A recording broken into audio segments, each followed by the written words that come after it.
Hi students, तो आज के इस वीडियो में हम डिस्कस करेंगे कि किस तरह से हम परसेंटेज यील्ड को फाइंड आउट कर सकते हैं। उसके लिए हम कुछ क्वेश्चंस को सॉल्व करेंगे। तो चलिए स्टार्ट करते हैं। फर्स्ट ऑफ ऑल हम इसका फार्मूला लिखते हैं। Percentage yield actual yield over theoretical yield into 100। तो ये फार्मूला हम यूज़ करेंगे परसेंटेज यील्ड को फाइंड आउट करने के लिए। अब एक्चुअल यील्ड के लिए डिफरेंट वर्ड्स को हम यूज़ करते हैं। एक्चुअल यील्ड की जगह हम प्रैक्टिकल यील्ड भी लिख सकते हैं, या फिर हम इसको एक्सपेरिमेंटल यील्ड भी कह सकते हैं। ये डिफरेंट वर्ड्स हैं ताकि स्टूडेंट्स कंफ्यूज ना हो। इसके अलावा अगर थ्योरेटिकल यील्ड को हम देखें तो उसको भी हम थ्योरेटिकल यील्ड को अगर देखें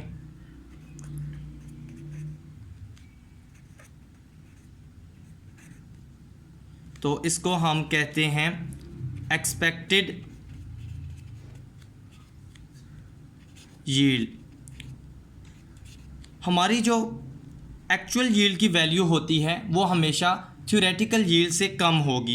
एक्चुअल यील्ड को हम प्रैक्टिकली जो है वो डिटरमिन करते हैं, एक्सपेरिमेंटली इसको हम फाइंड आउट करते हैं, जबकि थ्योरेटिकल यील्ड को हम जो है वो एक्सपेरिमेंटली फाइंड आउट नहीं करते, बल्कि हम इसको with the help of formula इसको पेज पर जो है वो फाइंड आउट करते हैं, और देन हम इन दोनों को यूज़ करते हुए परसेंटेज यील्ड को फाइंड आउट करते हैं। तो चलिए फर्स्ट एग्जांपल को सॉल्व करते हैं। इससे हमारे लिए जो है परसेंटेज यील्ड को फाइंड आउट करना बहुत ही इजी हो जाएगा। तो फर्स्ट ऑफ ऑल हम इसके लिए क्वेश्चन को सॉल्व करते हैं। तो क्वेश्चन है हमारे पास, यहाँ पर देखें क्वेश्चन देखें अगर, तो इसमें हमारे पास कैल्शियम कार्बोनेट है। 4.5 ग्राम of calcium carbonate is roasted and 2.5 gram of calcium oxide is produced. What is the percentage yield of this reaction? अब यहाँ पर 2.5 ग्राम जो है ये एक्चुअल यील्ड है, हमें फाइंड आउट करनी है परसेंटेज यील्ड। तो हमें उसके लिए चाहिए थ्योरेटिकल यील्ड। तो फर्स्ट ऑफ ऑल यहाँ पर बैलेंस केमिकल इक्वेशन को लिखते हैं। कैल्शियम कार्बोनेट की डीकम्पोजिशन करवाएं तो calcium oxide plus carbon dioxide produce होते हैं। अब यहाँ पर हमारे पास एक्चुअल यील्ड को अगर देखें तो वो गिवन है 2.5 ग्राम। अब हमें फाइंड आउट करनी है थ्योरेटिकल यील्ड। तो उसके लिए फ़र्स्ट ऑफ ऑल हम फाइंड आउट करते हैं molar mass of calcium carbonate. तो कैल्शियम है हमारे पास एटॉमिक मास 40 प्लस कार्बन है 12, ऑक्सीजन का 16 है तो 16 इंटू 3 48। तो ये हमारे पास आएगा 100 ग्राम पर मोल। इसी तरह हम molar mass of calcium oxide भी फाइंड आउट करेंगे। Molar mass of calcium oxide, तो कैल्शियम 40 प्लस ऑक्सीजन का 16, ये आएगा हमारे पास 56 ग्राम पर मोल। अब थ्योरेटिकल यील्ड को फाइंड आउट करने के लिए अगर हम इस बैलेंस केमिकल इक्वेशन को देखें तो अगर हमारे पास 100 ग्राम ऑफ कैल्शियम कार्बोनेट होगा तो हमारे पास कैल्शियम ऑक्साइड कितना बनेगा, 56 gram of calcium oxide. But हमें यहाँ पर 4.5 gram of calcium carbonate given है। तो 4.5 ग्राम ऑफ कैल्शियम कार्बोनेट जब होगा तो हमारे पास कितना कैल्शियम ऑक्साइड बनेगा, उसके लिए हम 56 इंटू 4.5 ओवर 100 करेंगे तो ये हमारे पास आएगा 2.52 ग्राम। Now this is the theoretical yield. Theoretical yield actual yield है 2.5, थ्योरेटिकल यील्ड है 2.52। अब हमें क्या करना है, परसेंटेज यील्ड कैलकुलेट करनी है। परसेंटेज यील्ड, तो उसके लिए फार्मूला है actual yield over theoretical yield into 100।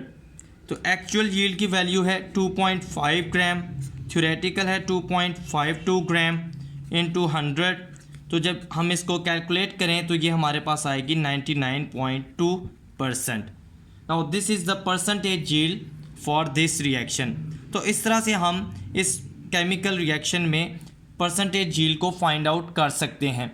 अब यहाँ पर देखें तो रिएक्टेंट हमारे पास एक ही था जिसकी डीकम्पोजिशन करवाई, लेकिन अगर हमारे पास मोर देन वन रिएक्टेंट हो यानी 2, 3 या 4 हो तो वहाँ पर हमें लिमिटिंग रिएक्टेंट को भी आइडेंटिफाई करना पड़ता है। देन उसी के अकॉर्डिंग हम थ्योरेटिकल यील्ड को कैलकुलेट करते हैं। तो उसके लिए हम एक और एग्जांपल है उसको सॉल्व करते हैं ताकि इसको मज़ीद क्लियर किया जा सके। तो यहाँ पर देखें हमारे पास दो रिएक्टेंट्स हैं A एंड B। A के 8 मोल्स हैं, B के 20 मोल्स हैं, दोनों रिएक्ट करके 3 मोल्स ऑफ A2B3 जनरेट कर रहे हैं। अब हमें यहाँ पर कहा जाता है calculate percentage yield of reaction. तो यहाँ पर फर्स्ट ऑफ ऑल हमें क्या करना है, हमें देखना है एक्चुअल यील्ड को, तो वो है 3 मोल्स। अब यहाँ पर हमें थ्योरेटिकल यील्ड चाहिए, तो first of all balance chemical equation लिखते हैं A and B combine together to form A2B3। अब इसको बैलेंस करें तो A के 2 मोल्स हैं, B के 3। अब हमें यहाँ पर आइडेंटिफाई करना है कि हमारे पास लिमिटिंग रिएक्टेंट कौन सा है। तो लिमिटिंग रिएक्टेंट को आइडेंटिफाई करने के लिए हमें N/SC फाइंड आउट करना पड़ेगा। N means moles, SC means stoichiometric coefficient. जिसकी वैल्यू स्मॉल आएगी वही हमारे पास लिमिटिंग रिएक्टेंट होगा। तो A के कितने मोल्स गिवन है 8, स्टिशियोमेट्रिक कोफिशिएंट क्या है 2, तो वैल्यू क्या आएगी 4। इसी तरह अगर B को देखें तो B के केस में हमारे पास नंबर ऑफ मोल्स कितने गिवन है 20, स्टिशियोमेट्रिक कोफिशिएंट है 3, तो ये वैल्यू आएगी 6.66। तो हमारे पास लिमिटिंग रिएक्टेंट कौन सा है A। तो अब हम इसी के अकॉर्डिंग थ्योरेटिकल यील्ड को फाइंड आउट करेंगे। अब यहाँ पर देखें अगर 2 मोल्स ऑफ A हो तो हमारे पास 1 मोल ऑफ प्रोडक्ट बन रहा है A2B3, बट हमें यहाँ पर 8 मोल्स गिवन हैं, तो 8 मोल्स ऑफ A होंगे अगर, तो हमारे पास 4 मोल्स ऑफ A2B3 जनरेट होंगे। तो अब ये हमारे पास क्या है theoretical yield. Theoretical yield actual yield कितनी थी, एक्चुअल यील्ड हमें गिवन है, this is the actual yield. Actual yield है 3 मोल्स। तो अब परसेंटेज यील्ड को फाइंड आउट करना बहुत ही ईजी है। यहाँ पर परसेंटेज यील्ड, एक्चुअल यील्ड की वैल्यू है 3, थ्योरेटिकल है 4, इंटू 100 करेंगे तो ये हमारे पास 75% आती है। तो इस तरह से जब भी हमारे पास मोर देन वन रिएक्टेंट्स हों तो हम लिमिटिंग रिएक्टेंट को पहले आइडेंटिफाई करते हैं, उसमें हम N/SC को यूज़ करते हैं, जिसकी वैल्यू स्मॉल आए वही लिमिटिंग रिएक्टेंट होता है। देन हम उसके according theoretical yield find out करते हैं प्रोडक्ट की, और लास्ट पे हम परसेंटेज यील्ड को भी कैलकुलेट कर सकते हैं। बट यहाँ पर तो बहुत इजी था कि हमें मोल्स गिवन थे। सम टाइम इस तरह होता है कि हमारे पास रिएक्टेंट्स का मैस गिवन होता है, तो वहाँ पर हमें मोल्स भी फाइंड आउट करने पड़ते हैं। फॉर एग्ज़ाम्पल उसके लिए हम थोड़ा सा देखें तो हमारे पास एक एग्ज़ाम्पल है। फॉर एग्ज़ाम्पल यहाँ पर हमारे पास एक केमिकल रिएक्शन हम लिखते हैं ताकि आपके लिए इजी हो जाए। CH4 plus O2 gives carbon dioxide plus water. तो यहाँ पर हमारे पास 2 मोल्स ऑफ ऑक्सीजन यूज़ होंगे। अब यहाँ पर हमारे पास स्टिशियोमेट्रिक कोफिशिएंट्स गिवन है, बट फॉर एग्जांपल हमें दिया जाता है कि CH4 जो है वो 2 ग्राम यूज़ हुई है, और यहाँ पर हमारे पास ऑक्सीजन जो है वो यूज़ हुई है 4 ग्राम। तो यहाँ पर अब फर्स्ट ऑफ ऑल हमें number of moles find out करने पड़ेंगे। मैस ओवर मोलर मैस 2/16, इसका मीथेन का मॉलिक्यूलर मैस होगा मोलर मैस 16, तो ये हमारे पास रेशो आएगी। इसको हम सिंप्लीफाई करेंगे तो 1/8 ये वैल्यू आएगी। इसी तरह ऑक्सीजन के केस में देखें तो यहाँ पर हमारे पास इसका मैस कितना है 4, इसका मोलर मैस कितना होगा यहाँ पर 16 2 ज़ा 32 और 32 इंटू 2 64, तो ये वैल्यू हमारे पास आएगी 1/16। तो हमारा लिमिटिंग रिएक्टेंट होगा यहाँ पर ऑक्सीजन जब हम इसकी N/SC निकालेंगे, क्योंकि जब N/SC निकालेंगे तो नंबर ऑफ मोल्स 1/16 है। यहाँ पर स्टिशियोमेट्रिक कोफिशिएंट क्या है 2, तो ये इससे मल्टीप्लाई होगा, ये 1/32 वैल्यू आएगी। इसी तरह यहाँ पर 1/16 आएगी। तो यहाँ पर हमें number of moles first of all find out करने पड़ेंगे। इस एग्जांपल को मैंने इसलिए यहाँ पर लिखा था कि सम टाइम अगर मैस जो है वो हमें दे दिया जाता है तो मोल्स हमें खुद फाइंड आउट करने पड़ते हैं।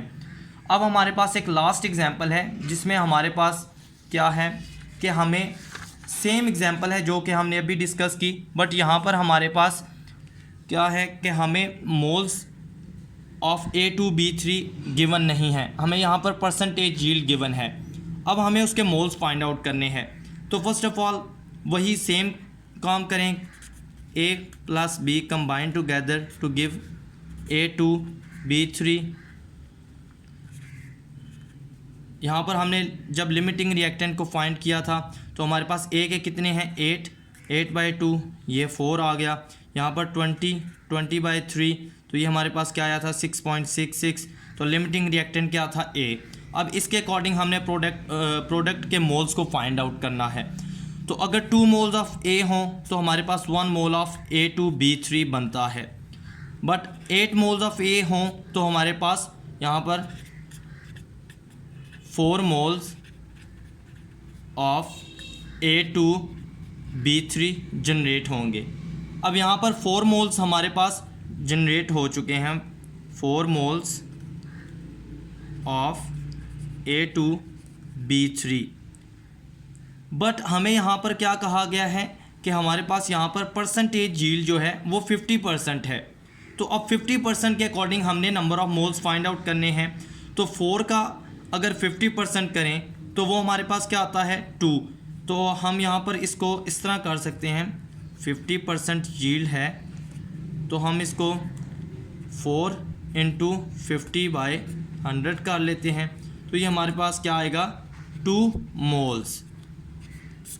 तो इस तरह से हम परसेंटेज यील्ड से भी नंबर ऑफ मोल्स को फाइंड आउट कर सकते हैं उसके अकॉर्डिंग जो कि हमारे पास रिक्वायरमेंट हो। तो इन 3 एग्जांपल्स में हमने देखा कि किस तरह से हम परसेंटेज यील्ड को फाइंड आउट करते हैं, किस तरह से लिमिटिंग रिएक्टेंट को आइडेंटिफाई करते हैं और किस तरह से हम परसेंटेज यील्ड से नंबर ऑफ मोल्स को फाइंड आउट कर सकते हैं। तो होप सो आपको वीडियो पसंद आई होगी। मिलते हैं नेक्स्ट वीडियो में फर्दर टॉपिक्स एंड डिस्कशन के साथ।